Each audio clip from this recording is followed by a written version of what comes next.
بڑھتے ہیں دیگر خبروں کی جانب، اور خبر یہ ہے مریم نواز نے گفتگو کی میڈیا سے ملتان میں۔ انہوں نے کہا کہ یہ سب کا سوال ہے عمران خان کے خلاف کارروائی کیوں نہیں ہو رہی۔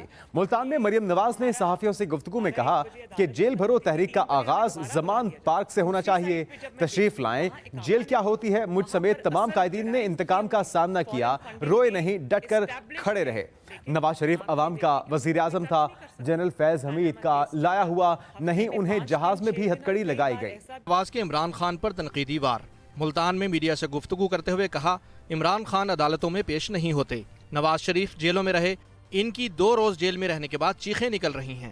منتخب وزیر اعظم کو آپ اقامے پر گھر بھیج دیتے ہیں اور اس کے لیے سینکڑوں پیشیاں جو ہے اس نے بھگتی اپنی بیٹی کے ساتھ۔ میں 5 مہینے 2 دفعہ قید میں رہ کے آئی ہوں، ڈیتھ سیل میں رہ کے آئی ہوں۔ نواز شریف صاحب 1 سال قید بھگت کے آئے ہیں، اور باقی ہماری جماعت کے سارے لوگ نہیں، ہماری جماعت کے باقی لوگ ہمارے ساتھ جو سلوک ہوا ان کو تو ابھی 2 دن کی قید میں ان پولیس والوں کے گلے لگ کے یہ رونے لگ گئے۔ ملک کی خراب معاشی حالت پر مسلم لیگ نون کی سینئر نائب صدر کا کہنا ہے کہ تحریک انصاف نے IMF کے ہاتھوں پاکستان کو گروی رکھ دیا۔ نواز شریف صاحب نے بڑی کامیابی سے IMF کے پروگرام کو پہلی بار تاریخ میں خدا حافظ کہہ دیا، تو ان کو تو وہ والا پاکستان ملا تھا، لیکن کیونکہ نالائکی اور نااہلی اتنی شدید تھی کہ ترقی کرتے ہوئے پاکستان کو نوز ڈائیو اس نے کیا۔ تو اقتدار میں رہوں تو سب ٹھیک ہے، اقتدار سے میں باہر آ جاؤں تو سب خراب۔ مریم نواز نے کہا کہ اس وقت IMF کی تمام شرائط ماننا حکومت کی مجبوری ہے، وقت گزرنے کے ساتھ ساتھ مہنگائی کم ہو جائے گی۔ ممتاز خان نیازی، ایکسپریس نیوز، ملتان۔ وزیر اعظم شہباز شریف کی دہشت گردی کے مسئلے پر بلائے گئے APC 7 کی بجائے 9 فروری کو اسلام آباد میں منعقد ہوگی۔ وزیر اطلاعات مریم اورنگزیب کا ٹویٹ لکھا کہ APC پہ ملک کے تمام قومی اور سیاسی قیادت کو مدعو کیا گیا ہے۔ آل پارٹیز کانفرنس میں دہشت گردی اور درپیش چیلنجز سے نمٹنے کے لیے مشترکہ حکمت عملی مرتب کی جائے گی۔ نیشنل ایکشن پلان پر نظر ثانی بھی کی جائے گی۔ وزیر اعظم شہباز شریف کی دہشت گردی کے مسئلے پر بلائے گئے APC 7 کی بجائے اب 9 فروری کو اسلام آباد میں منعقد ہوگی، اور APC میں ملک کی تمام قومی اور سیاسی قیادت کو مدعو کیا گیا ہے، جبکہ آل پارٹیز کانفرنس میں دہشت گردی اور درپیش چیلنجز سے نمٹنے کے لیے مشترکہ حکمت عملی بھی مرتب کی جائے گی۔ کل حکومتی نمائندوں نے فون پر زبانی APC میں شرکت کی دعوت دی۔ اسد کیسر کا ویڈیو بیان کہتے ہیں کہ کانفرنس کی دعوت دینے کا یہ بالکل بھی مناسب طریقہ نہیں، حکومت کا رویہ غیر آئینی ہے، ایسے ماحول میں یکجہتی کا سوال ہی پیدا نہیں ہوتا۔ کل حکومتی نمائندوں نے فون پر زبانی APC میں شرکت کی دعوت دی ہے، اور اسد کیسر کی جانب سے یہ کہا گیا کہ کانفرنس کی دعوت دینے کا یہ بالکل مناسب طریقہ نہیں۔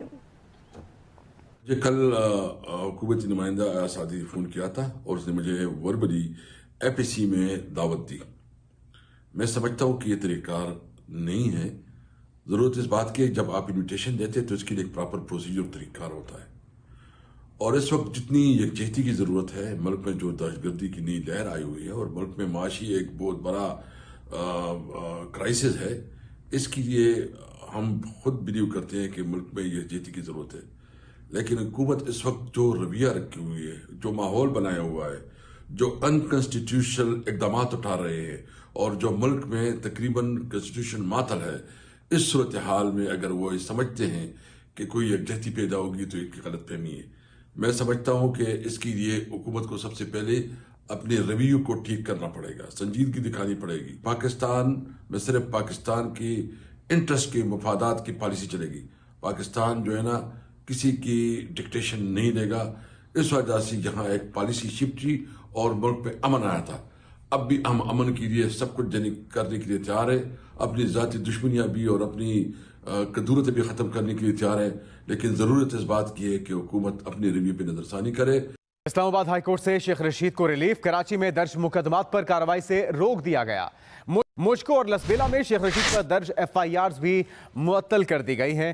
اسلام آباد ہائی کورٹ سے شیخ رشید کو ریلیف مل گیا۔ کراچی میں درج مقدمات پر بھی ریلیف، جبکہ مشکو اور لسبیلا میں شیخ رشید پر درج FIRs معطل۔ اٹارنی جنرل ایڈوکیٹ جنرل کو نوٹس جاری کر دیا گیا ہے۔ سیشن کورٹ میں شیخ رشید کو کراچی منتقل کرنے کے لیے راہداری ریمانڈ کی استدعا بھی مسترد کر دی گئی ہے۔ جیل میں تفتیش کی اجازت پر سندھ پولیس کی جیل میں 1 گھنٹہ شیخ رشید سے تفتیش جاری رہی۔